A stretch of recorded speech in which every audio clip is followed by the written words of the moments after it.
Do you want to know why I started this segment? The reason might surprise you. Believe it or not, it's not because I like people sending me hate tweets or mean emails.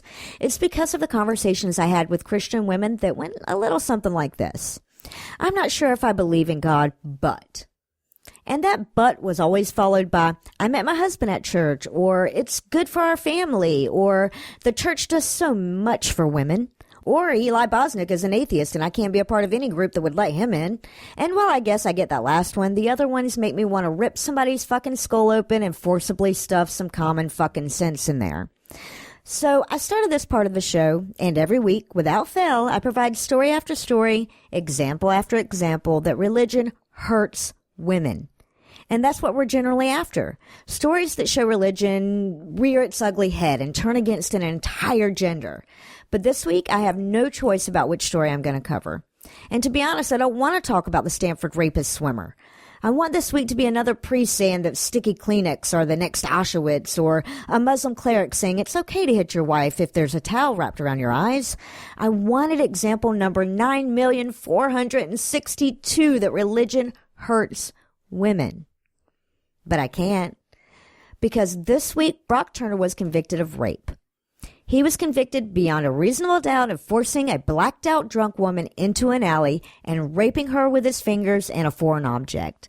And if he hadn't been discovered and tackled by two passers-by, he would have gotten away with it too.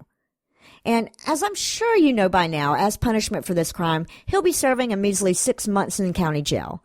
And by all the estimations I've seen, he'll probably only serve 3 months for rape. And I am at a fucking loss for words here.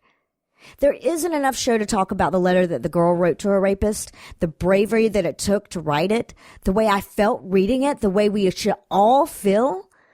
But I'd just depress the fuck out of me, so I'm not gonna. And I should talk about the letter Turner's childhood friend wrote, in which she said, quote, "Where do we draw the line and stop worrying about being politically correct every second of the day and see that rape on campus isn't always because people are rapists?" Okay, I'm sorry, 1 second here. Yes, you stupid bitch, that's exactly why rape happens. Because people are fucking rapists. There's murder because people are murderers, and rape because people are rapists, you fucking cunt crumb. I should reach into your vag and hang you by your fallopian tubes like the traitor that you really are to all women. Okay, I'm sorry. I'm back now.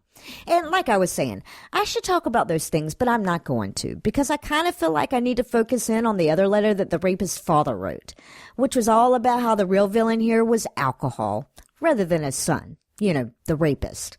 Now, I would just read it to you, but it would probably piss you off as much as it pissed me off, and this is supposed to be a happy show. Of course, I also want you to know what was in it. So as a compromise, I turned to Eli and asked him to paraphrase the letter. So while this isn't exactly a quote, I think it's fair to say that the letter more or less went a little something like this. Dear Your Highness, I want to tell you about my son.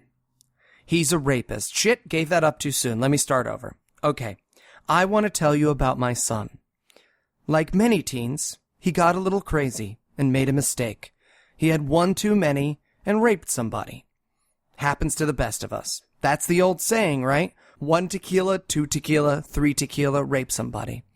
Now, I'm not saying he shouldn't be punished, but that's exactly what I'm saying.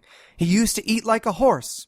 Ever since he raped that unconscious girl, I shit you not, he has virtually no appetite. What the fuck happened to the 8th Amendment, am I right?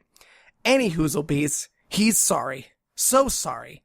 And he'd like to go around to high schools and warn them about the dangers of drinking culture, which again, I can't emphasize enough, in my mind, means you drink so much, you rape somebody. But I'm giving away all the good stuff from the PowerPoint he has planned.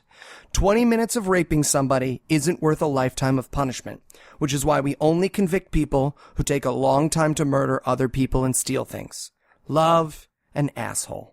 And with a promise to do my best to talk about Muslim clerics declaring ovaries to be enemies of the state next week, I'll hand things back over to Noah, Heath, and Eli.